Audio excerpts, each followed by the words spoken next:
All right, welcome in, ladies and gentlemen, to Game 3 here of this top 8 match in King of the Sea in North America. We're bringing you KSC versus KSM, Kill Steal Civil War. Welcome to Islands of Ice. Zath, talk to me about the KSC lineup here, spawning in green. Will do. So KSC bringing a Kremlin with unique upgrade. There's Pikachu's Vermont again, which is kind of sniper spec. A little bit of a cruiser, who's going where between the DM, Des Moines, and the Salem. Salem bringing range, Des Moines bringing unique upgrade. We got the Storms, Moskva with unique upgrade, heading to the traditional radar cruiser island between A and B. Now the cap layout change has meant that you can no longer park a Des Moines in that spot and cover all of A under radar. So Moskva's moving there instead. We've got Raiden in front of him with a smoke and torp build unique upgrade gearing. There goes the smoky smoke. We've got a Ragnar with the other smoke torpedo spec. Ooh, actually, it's not so much torpedo spec gearing with salt. And then we've got King Viper Z42 going for the middle of the map. We're already going to see a destroyer showdown here, I think, momentarily. Raptor, what do we got for KSM? KSM trying to find a way to keep it onto the top 4 today, looking for a win. They are fielding Vermont. That's a Vermont of their own here. That's swag over 9,000. Looks like a pretty similar build, accuracy build there. Our Hulk's Kremlin over here. He has spec'd his captain this game, going for a traditional reload build. They have a 4-cruiser lineup. Kingsman Marseille here with a RPF on a Marseille. It's a little odd, but some heavy AP as well. Ollie this time in a Napoli, getting rid of the Des Moines, going for a range build Napoli here. John the Pickles Howden Liu just kind of playing in the mid, reversing back towards mid. Howden Liu on this map is an interesting pick. Curious to see how they play that. And over here we have Oyman's Des Moines. Oyman was in the Minotaur last game. This time in a Des Moines, a legendary build Des Moines over here. He's fronted by Ganser Sarugamo, who is running that Blaze It All smoke upgrade there in slot 5. And then in the middle we have Chinese Hydro Abusers Z42. We saw them using Z42 last game. Kind of a mix between torpedo and gun build there. It's got torpedoes in slot 3, but guns in slot 6. And then Malakin's Ragnar caught out on radar here by the Storm, right Showing at the edge exactly of the radar why the range. Moskva's needed up there. Yep. That Moscow position is so strong, Zath. So strong. That huge. I mean, look how much area that radar covers. Just crazy. Absolutely, yes. In fact, it also covers almost all of the B cap. It does cover all of B cap. Covers all of B and all of A from that position. So if you're KSM, you have to be thinking or looking for a way to try to root him out of this spot. Perhaps that's why you bring the Gun Liu. Yeah, maybe, because you're going to really, really struggle to own or at least make inroads at either cap while that Moskva lives. Speaking of, Sate's gearing also picking up C. So KSC getting up some early points here. So many of the KSM destroyers are raid for A and B, almost like they were going to surrender C to begin with. Yeah, interesting that, the cap layout changes everything, right? It forces you to go more off to the sides. And so, similarly to Loop, you got to decide which cap do you want to fight over. Pelicans Ragnar taking a lot of hate early here, kind of losing, coming out on the wrong end of an early gun duel here with King Viper Z42, but Ragnar's also backed up. I mean, he's got Hatake and King Viper gunning for him. Just a reminder, KSC banned Kleber, KSM banned the Brisbane. Malakin in trouble. Malakin goes dark just in time for Hatake's Ragnar radar to pick him up. They're going to shave some more HP off of him before he gets away, assuming he can make it away. Because he's on fire now.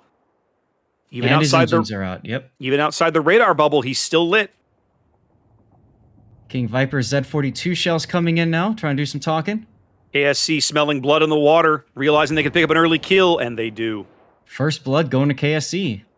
4.5 minutes. So now up a ship and up 2 caps already. KSM on the back foot. Chinese Hydro Abuser took some shots. He's being forced back as well now. And Raiden's gearing is getting in position to drop another smoke screen to help Storm move if he needs to. I don't think Storm needs to, though. I think Raiden is kind of just assigned to him to keep him alive, right? Mm-hmm. Do you remember way back in the day, many moons ago, we used to play, when we were playing Supremacy League, you'd play Tier 8. The tournament was at tier 8, and Benson was the destroyer. At the time, you could only play Benson or Kagero, or no, Benson or Seahull Fubuki. Benson. Seahull Benson or Fubuki actually was at the tier 8 Japanese destroyer at the time. And Mhm. as the destroyers, you would learn to rotate smokes across your battleships. This was an era when smoke was complete cover, even if battleship firing from smoke was invisible. And so you basically were assigned to a specific battleship. It feels that way with Raiden's destroyer right now. Yeah, it feels also bad for Chinese Hydra Abuser who's just getting Robocopped here. Yeah, He hit the brakes, the shells flew right by, but then everybody just kind of shot at him again, and now yeah. his engines are up. He is still alive, but man, those Moscow radars definitely taking their toll. Absolutely. Now John the Pickle trying to Dutch oven the storm, just coming up with basically nothing for his trouble. 6 minutes gone, and it's everything coming up KSC so far. It's a 320-point lead and growing. KSM has not stepped on a cap yet, nor have they scored any points. Yeah, it looks like they're trying to form a push up the 910 line, but our Hulk has been discovered. And that's forcing him to change his course. I think he's anticipating torpedoes, but that change actually, Sate's going to get. Yeah, this might hurt in about 30, 45 seconds. Well, they're trying to form a push up both the 1-2 line and the 9-10 line as well. You've got 3 ships in each position. Ganser's Harugamo just taking a big hit right there. He's bow to bow with Quicksilver's Salem. Yep. And now the Moskva is able to shoot as well. Raiden Shogun can probably shoot from there too. Here come all the torpedoes on our Hulk's Kremlin.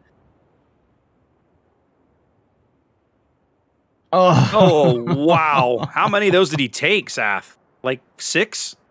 I see 1, 2, 3, 4, 5, 6 left. So Those were gearing torpedoes? Surely not. Those were gearing torpedoes. Wow. Sate fired those. He waited for our Hulk to change course. Our Hulk committed to going along the island, and he paid the price for that.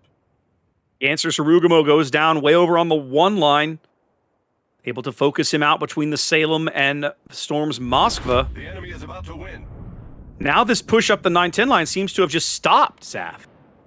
Well, yeah, at Anchors Away Hornet, Boggsy asked the question, what ship has the highest health pool in the game? I raised my hand. He looked at me and said, Zaf, stop. I put my hand back down. And he told everybody it is indeed the Kremlin.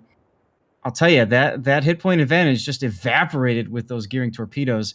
And with that, the push on this 10 side. Yeah, big time.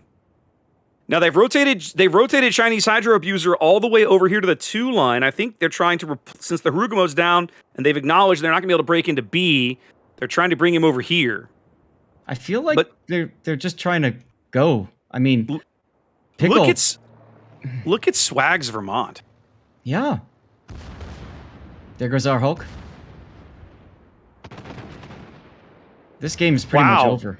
Our This Hulk is pretty much over. I'm surprised that Swag took that shot at Pikachu. He did. I was expecting him to maybe try to punch Storm in the bow. I would have expected the Vermont guns to be able to punch through a Moskva's bow armor. Am I wrong? Do the armor thresholds not work? I believe he has to aim in for the upper part of that bow. It does have that 50mm icebreaker bow on the bottom. Right. So okay. He should be able to punch through the bow. That's right. He has 457. He doesn't have the Yamato guns. He's missing that extra 1/10 of an inch there. Okay. Yeah, this is basically all over with the crying. It's 25 seconds left in this game. There's KSM just down 4 ships. They did finally cap A, but it's a Pyrrhic victory at best. Oh, absolutely so, yes. John the Pickle going in now. He's just being shot at by everybody that's coming through CCAP. Well, it's really just Tatake farming him now. It's kind of all that's needed. Pretty much. I mean, it's a wall-to-wall KSC victory here. Flawless victory for KSC here in Game 3. Flawless victory. So KSC, despite throwing away that first game, comes back with the reverse sweep, winning 2 in a row. Ooh. I gotta say, Zath, one of the things that I like about KSC is I love their strats on both of the 2 maps that we got to see them play, right? I love their Land of Fire strat. They came ready to dig those cruisers out. I think the IOI strat here, getting that Moskva in, is very Hmm. aggressive, but I like it because it gives them almost a dominating position over those central cap areas. I mean, these guys are reigning champs of King of the Sea for a reason, and we saw a little bit of that in these two games. They're short, they're but glimpses. I have a feeling we're going to see more of them later on, probably tomorrow, huh? Yep, I have a sneaking suspicion that we should see them today. We still have a semifinal match to cast later, so we may see them again. It's going to depend on which match we decide we want to cover. All right, well, let's send it back to the studio and start thinking about that.